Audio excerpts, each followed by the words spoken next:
저는 이제 막 40이 된 싱글입니다.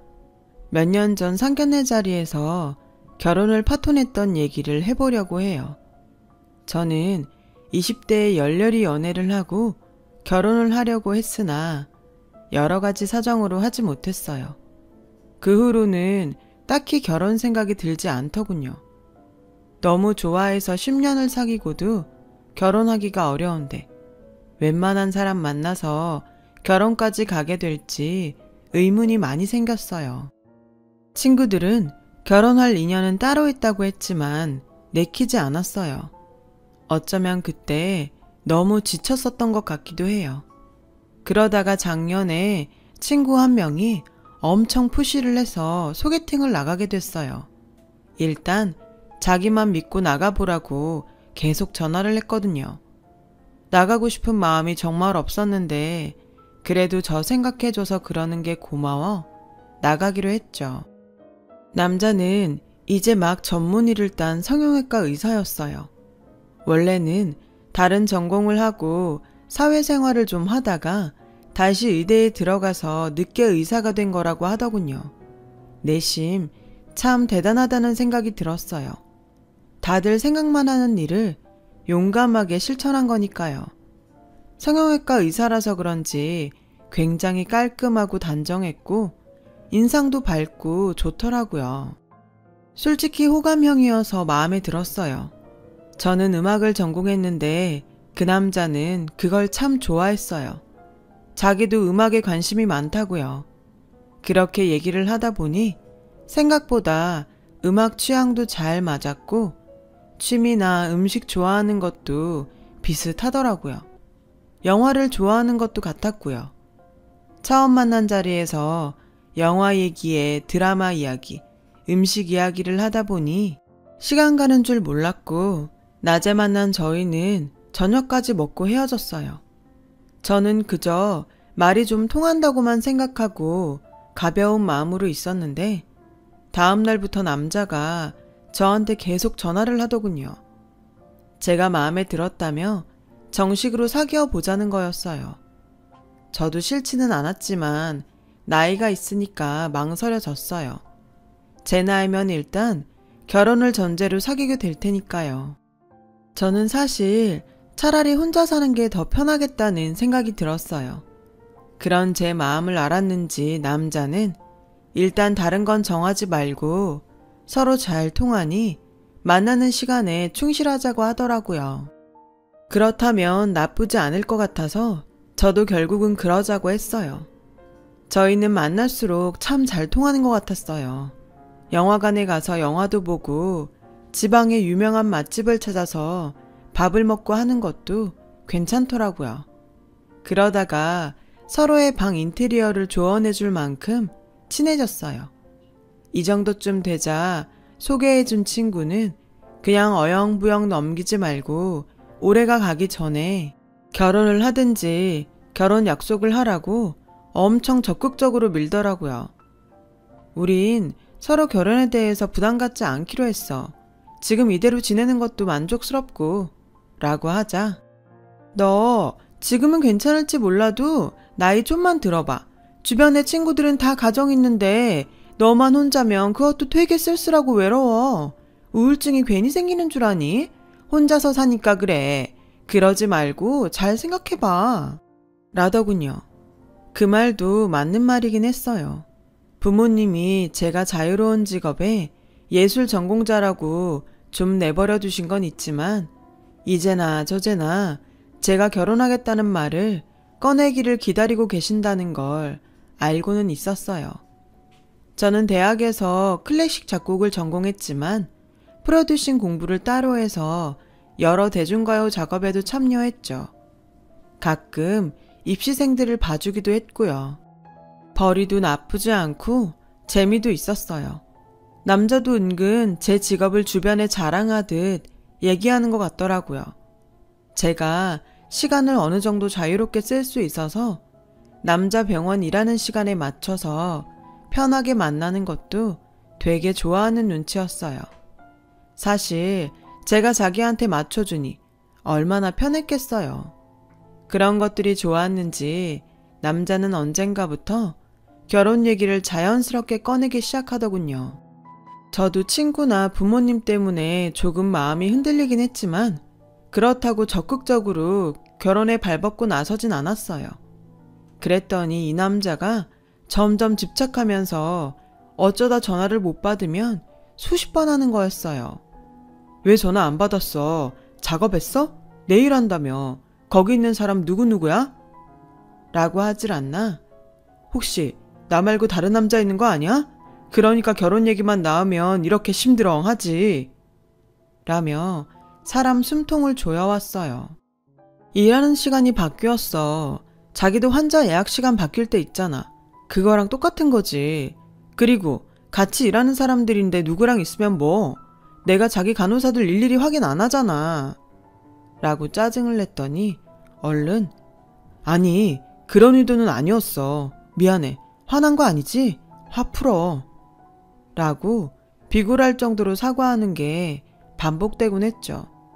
저는 이런 지겨운 관계로 남게 될 바에야 헤어지는 게 낫지 않을까 그런 생각까지 했어요. 그런데 그런 낌새를 알아챈 건지 어느 순간부터 집착적으로 전화를 안 하더군요. 또 사람이 굉장히 순수해졌더라고요. 뭐든 저한테 잘 맞춰주려고 했고 다신 일하는 거 가지고 말 안 했고요.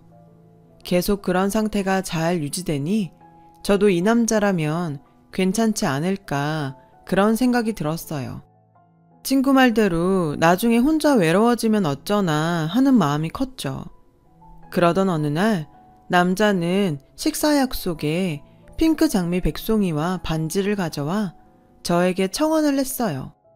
정혜야, 난 진짜 다시 너 같은 사람 못 만날 것 같아.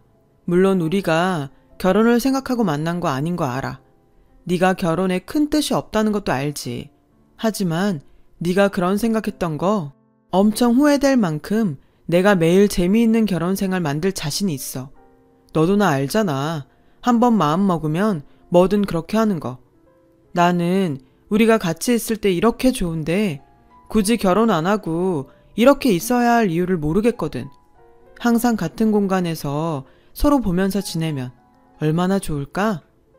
난 요새 그 생각밖에 안 하고 살아. 너도 솔직히 우리 만나는 거 좋아하잖아. 같이 있으면 즐겁고 그런데 계속 따로 떨어져 살아야 할 이유가 있을까? 나 정말 너랑 결혼하고 싶다. 결혼해줘. 너무도 솔직한 그의 고백에 조금 감동했어요. 내가 뭐라고 이렇게까지 하나 싶은 생각도 들었죠. 저는 그렇게 솔직하고 절절하게 청혼하는 사람에게 대뜸 아니라고 못했고 어영부영 그러다가 정말 결혼 이야기가 진행되기 시작했네요. 저는 남자의 부모님을 만나러 가기 전날 생각이 많아졌어요. 이거 내가 원해서 하는 결혼이 맞나? 말이 잘 통하고 같이 있는 게 즐거우면 정말 결혼하는 게 맞는 건가? 얼떨결에 결혼을 선언하고 나니 여전히 마음에 찜찜함이 있었거든요. 친구는 잘 생각했다고 적극 찬성했지만 어차피 남이 살아주는 인생이 아닌 제 인생이니까요. 그래도 저는 제가 한 결정에 책임을 져야 했어요.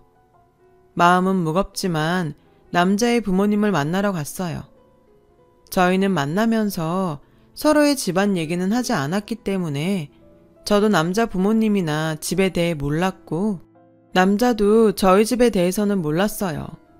저야 결혼이 전제가 아니니 그 사람 집이나 부모님이 궁금하지 않았고 남자는 제가 말하지 않으니 알지 못했던 거죠. 그래서 남자 집을 가는 내내 꽤 긴장이 되고 겁도 났어요. 시부모님 되실 분들한테 실수라도 하면 어쩌나 싶었거든요.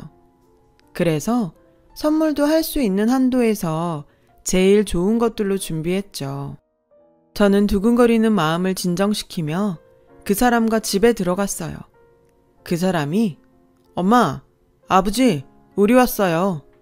라고 하자 어머님이 나오셨는데 얼굴에 웃음기가 없으셨어요. 저는 괜히 가슴이 철렁해서 인사를 드렸는데 어머님은 저를 위아래로 쓱 보시더니 제가 가져온 선물을 들고 아무 말 없이 부엌으로 가버리셨어요. 아버님은 거실 바닥에 앉으셔서 TV를 보고 계셨는데 저희한테는 눈길도 안 주시더라고요. 저는 민망한 반, 화난 반 얼굴로 남친을 쳐다봤고 남친은 리모컨으로 TV를 꺼버리더군요. 저희 왔는데 이러고 있으면 어떡해요? 라며 남친이 원망 섞인 목소리로 말하자 지금 좀 중요한 데 하고 있어서 그랬어. 라고 하시고 마지못해 저희 쪽으로 돌아 앉으셨어요. 아버님은 제가 인사를 해도 받는 둥 마는 둥 하시고 담배를 꺼내 피우시는데 정말 민망하기도 하고 불편했어요. 남친이 아버님한테 계속 눈치를 줬지만 아버님은 본 척도 안 하고 계속 담배를 피시더군요. 그냥 일어나서 가고 싶은 마음이 드는데 어머니가 과일을 깎아서 들고 나오시면서 이 접시 세트 저번에 우리 청운이 환자가 고맙다고 보내온 거야. 어찌나 고급스러운지. 얘네 병원이 환자한테 선물도 못하게 하고 그러니까 어떻게 우리 집 주소를 알아서 이걸 보냈더라니까? 라며 자랑을 하듯 제 앞에 놓으시더라고요. 그런데 원래 의사들 사적으로 선물 받으면 안 되잖아요. 제가 당황해서 남친을 쳐다보니 남친도 어쩔 줄 몰라 하며 엄마, 그런 게 왔으면 돌려보내야지. 그냥 받으면 어떡해? 우리 병원 만드신 원장님 원래 대학 교수로 있다 나오셔서 이런 거 예민하다고.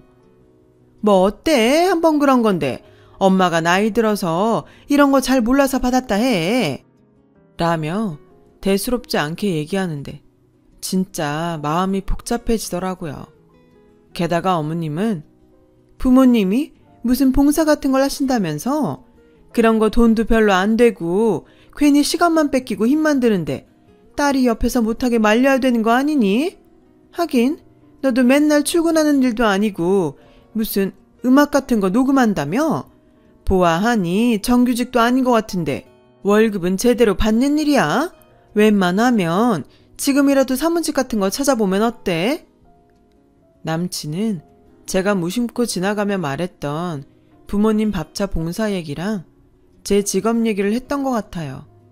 남친은 완전 허둥대면서 엄마, 잘 알지도 못하면서 왜 그래? 정해도 돈 잘 벌어. 잘 나간다고. 라며 어떻게든 어머님 입을 막아보려고 했지만 그게 항상 잘 되라는 법 있어? 지금이야 그런 일이 좋아 보일 수 있겠지만 나이 더 들어서는 어쩔 건데 미리 다 생각을 해놔야지. 잘못하면 너만 죽어라 이래서 돈 벌어야 되잖아. 라고 하시는데 정말 어이가 없었어요. 그래도 저는 그 자리에서 예의를 지키기 위해 최선을 다했고 남친 집을 나오자마자 결혼 다시 생각해보자는 말을 했어요. 그러자 남친은 펄쩍 뛰면서 오늘 일은 정말 미안해.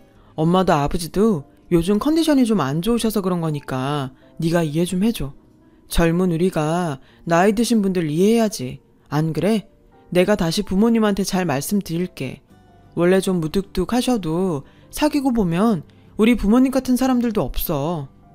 라며 설득했어요. 저는 그렇게까지 얘기하는 남친이 안쓰럽기도 했고 그 정도로 저와의 결혼을 진지하게 생각해주는구나 싶어서 일단 계속 진행하기로 했어요. 한번 만나보고 섣부른 결정을 하면 안 된다는 마음도 있었고요. 그리고 남친이 저희 집에 오는 날이 됐어요.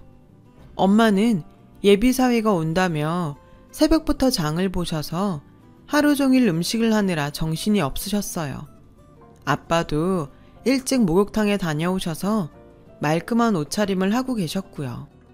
그렇게 남친이 오길 기다리고 있는데 30분, 1시간이 지나도 오지 않는 거였어요.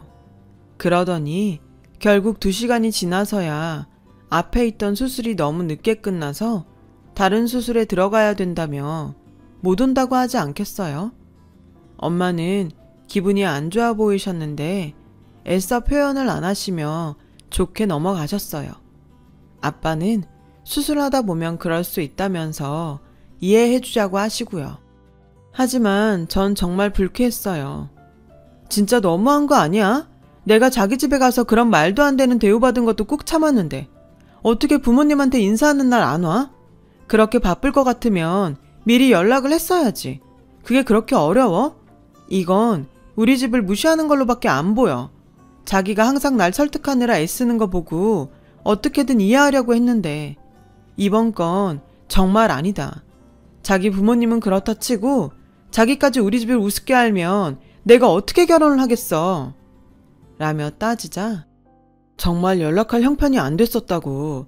앞에 얼굴 윤곽 수술 환자가 생각보다 시간이 오래 걸려서 다음 환자까지 늦어졌는데 그럼 어떡해.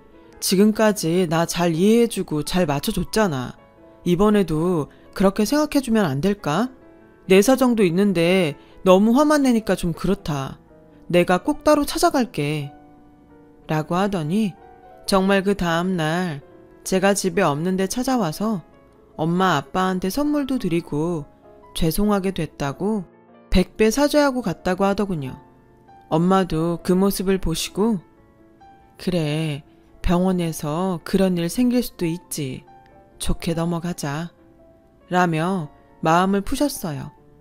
부모님은 제가 남친 집에서 어떤 대접을 받았는지는 모르셨어요. 그런 얘기를 하면 너무 속상해 하실까봐 차마 하지 못하겠더라고요. 그러니 부모님은 이해하자고 하셨고, 그럼 부모님한테 결혼을 그만두겠다고는 말을 할 수 없었어요. 저도 남친에게 좋은 마음이 여전히 많았고, 부모님이 내가 결혼하길 바라시는데 남친과 헤어지고 또 언제 마음이 남자를 만날까 싶었죠. 그렇게 제 마음만 잔뜩 상한 양가 인사가 끝났고 양쪽 집안 상견례 날이 다가오고 있었는데 갑자기 남친 어머님한테 전화가 와서 너하고 따로 만나서 미리 얘기할 게 있다. 라며 바로 보자고 하시더군요. 저는 전에 집에 찾아갔을 때 기억이 너무 안 좋아서 어머님과 단 둘이 만나는 게 어쩐지 꺼려졌어요. 그래서 남친에게 연락을 해서 무슨 일로 보자고 하시는지 물어보려고 했지만 바쁜지 계속 전화를 받지 않더라고요. 저는 아무것도 모르고 어머님을 만나는 게 영 불안해서 병원으로 찾아갔어요. 마침 점심시간이라서 병원에 대기하는 환자는 없었고 접수대에도 사람이 없더라고요. 남친을 찾아서 진료실 복도를 왔다 갔다 하다가 남친에게 전화를 하려는데 한쪽 방에서 두런두런 사람들 목소리가 들려왔어요. 보니까 간호사들 휴게실이었어요. 김정훈 쌤 진짜 결혼하나 보더라. 이번 주에 상견례라고 아침에 다른 쌤들한테 막 자랑하더니 밥 쏜다고 호텔 뷔페 갔잖아. 전에 사귀었던 여자처럼 단물만 쏙 빼먹고 헤어질 줄 알았더니 웬일이지? 신부가 음악 프로듀서라며 연예인들 단골 만들려고 완전 찰싹 달라붙은 것 같더라고. 라며 자기들끼리 쑥은대는데 정말 기가 막혔어요. 그래서 나한테 그렇게 악착같이 결혼하자고 한 건가. 저를 진짜 좋아한 게 아니라 자기 돈벌이 때문에 그랬다는 게 너무 배신감이 느껴졌어요. 저는 아무도 모르게 병원을 빠져나와서 어머님을 만나러 갔죠. 어머님은 다짜고짜 봉투 하나를 건네면서 이게 우리가 결혼 비용을 댈 수 있는 전부야. 우리가 아들 의사 만들려고 돈을 얼마나 투자했는데 신부 쪽에서 너무 많은 걸 요구하는 건 우리한테 실례야. 그리고 넌 우리 정훈이랑 결혼해서 평생 의사 사모님 들으면서 살 거고 한마디로 상류층에 들어와서 누릴 거 다 누리면서 살 텐데 무리를 해서라도 해올 건 해와야 되지 않겠어? 요즘은 옛날이랑 달라서 의사는 의사끼리 결혼 많이 하는 거 알지? 네가 특별한 케이스로 우리 정훈이 만난 거지. 진짜 이런 경우 없다. 그러니까 강남의 전셋집 아니면 성동구쯤에 집 하나는 마련해 와야지. 라며 대놓고 요구를 하시더군요. 저는 어머님이 가신 후에 봉투를 열어보고 깜짝 놀랐어요. 거기에는 단돈 50만 원이 들어있었고 예단으로 준비해야 할 목록이 빽빽하게 적힌 종이가 있었어요. 저는 집에 와서 그 봉투를 부모님께 보여드리면서 엄마, 고모부 그날 시간 되시는지 물어봐줘. 아니, 무조건 꼭 상견례장에 나오라고 해. 내가 진짜 그냥 안 넘어갈 거야. 그렇게 단단히 벼르고 있는데 남친 전화가 와서 아까 계속 전화했던데 무슨 일 있는 거 아니지? 라고 하길래 별일 없었어. 점심이나 같이 먹을까 했지. 참, 이번 주 일요일에 상견례에는 절대 늦으면 안 돼. 그날 갑자기 수술 생기거나 그런 거 아니지? 우리도 일요일은 쉬어야지. 아주 특별한 경우 아니면 수술 안 해. 엄마 아버지랑 늦지 않게 갈게. 걱정하지 마. 라며 전화를 끊었어요. 저와 부모님은 이미 마음으로 끝을 보자고 결정하고 상견례 날을 기다렸어요. 그렇게 상견례 날이 되었고 저와 부모님이 먼저 약속 장소에 나가 있었죠. 약속 시간이 30분쯤 지나자 남친이 자기 아버지와 들어오더군요. 그 뒤에 남친 어머니가 천천히 따라오셨고요. 어머님은 진한 화장에 화려한 복장을 하셨더라고요. 그에 비해 검소하게 차려입은 부모님이 일어나서 인사를 하자 남친 부모님은 거만한 표정으로 뻣뻣하게 인사를 받고 먼저 자리에 앉았어요. 남친 어머니는 우리 정훈이가 머리 하나는 기막히게 좋거든요. 회사도 대기업에 한 번에 들어갔는데 지가 안 되겠다 싶었는지 의사가 되겠다고 하더라고요. 진짜 아무나 못하는 거죠. 제 아들이지만 정말 사위 잘 보시는 겁니다. 라고 하자 엄마가 우리 정혜도 어디 가서 빠지는 애 아니에요. 학교 다닐 때도 계속 장학금 받았고 돈 잘 벌어서 오히려 우리한테 주거든요. 그러자 남친 부모님이 서로를 보며 우리를 비웃더군요. 예, 무슨 연예인들 노래 녹음해준다던데 요즘은 시대가 좋아져서 그런 일을 해도 이렇게 의사하고 대등해졌어요. 라는 남친 어머니 말에 아빠가 그렇죠. 요즘은 의사도 의사 나름이라고 하지 않습니까? 집안 좋은 의사들도 많은데 또 그 반대로 개원해서 환자들 모으려고 마케팅에 정신없는 의사들도 있고요. 안 그런가 자네? 자네 병원도 의사들 셋이 같이 낸 병원이라던데 거기서 페이닥터면 할 일이 많을 텐데 말이야. 라고 하자 남친은 얼굴이 벌개져서 물을 벌컥벌컥 마시더군요. 그러자 남친 어머니는 정훈이네 병원에도 환자 많아요. 정훈이 대학 다닐 때 교수님이 나와서 만든 병원이라서 수준이 다르다고요. 따님이야말로 연예인이 잘 나가다가 망하면 백수되는 거 아닌가요? 의사는 그런 일하고는 차원이 다르잖아요. 우리 아들은 연예인들 얼굴을 고쳐주는 사람이에요. 지금 우리의 손님 중에 연예인이 몇 명인 줄이나 아세요? 라고 했고 남친 아버지는 아무래도 안 되겠어. 처음부터 마음이 영 안 내키더니 그만 일어나자. 라며 우리 부모님 얼굴도 안 보고 자리를 뜨려고 하더라고요. 그런 병원들도 있으니까 확인차 물어본 것 뿐입니다. 이렇게 펄쩍 뛰시는 거 보니 뭐 찔리는 거라도 있으신가요? 라고 아빠가 말하니 남친 어머님은 눈이 뒤집어져서 찔리긴 뭐가 찔려요. 잘 알지도 못하면서 남의 아들 병원 흠잡으니까 그렇죠. 내가 진짜 이렇게까지는 안 하려고 했는데 아무리 요즘 의사가 예전 같지 않다고 해도 의사 사위 목매다는 집들 아주 많아요. 결혼정보 회사에서도 우리 아들이면 아주 특급 신랑감이라고 했다고요. 그러니까 강남에 집 사주고 결혼 비용 다 될 거 아니면 이 결혼 안 하는 걸로 하겠습니다. 50만 원도 안 내놓으려고 했는데 제가 집에 올 때 아주 이것저것 잔뜩 사왔길래 성의 표시한 겁니다. 그런 줄 아세요? 해올 형편 아니면 못하는 걸로 합시다. 저희도 수준이 비슷해야 되지 않겠습니까? 남친 어머니 아버지가 연달아 말하자 부모님은 알겠다고 하셨어요. 아빠는 서류 하나를 보여주며 이게 우리 부부가 죽으면 정혜한테 물려주려고 한 강남 집무서입니다.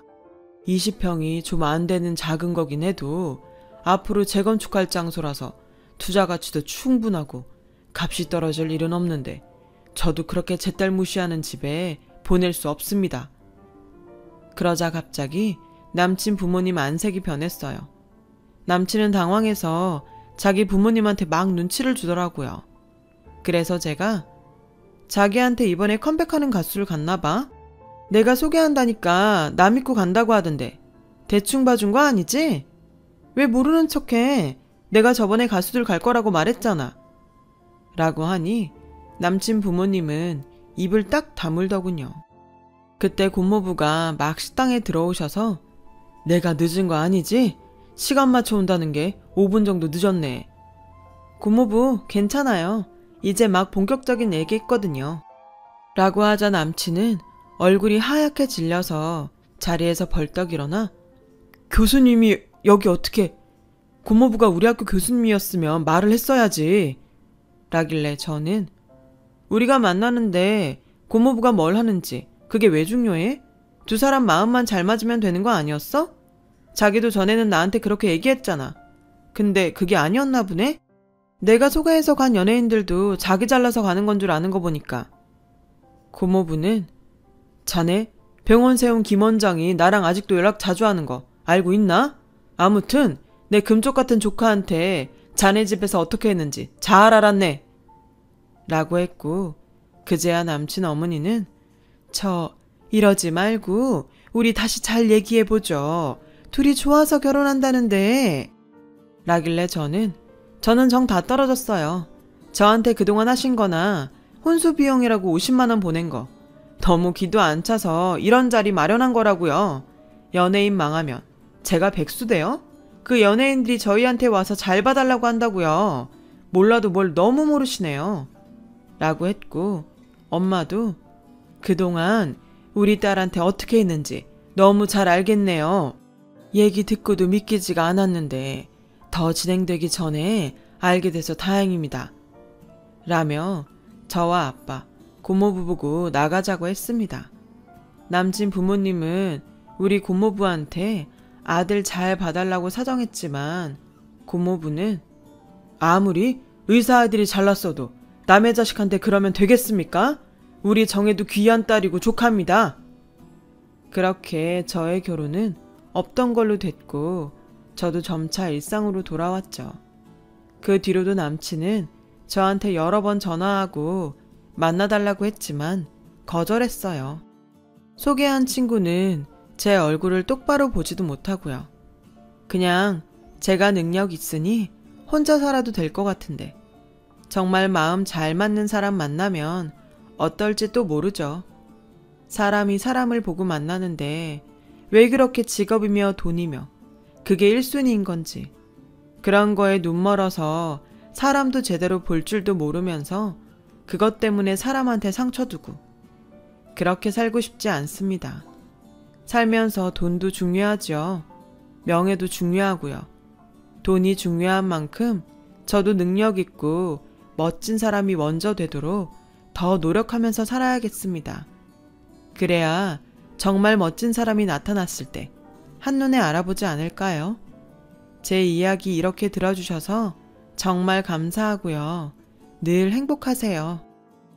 여러분, 사연 댓글에 응원과 현명한 조언 부탁드려요. 좋아요와 구독은 저에게 큰 힘이 됩니다. 오늘도 좋은 일 가득하세요.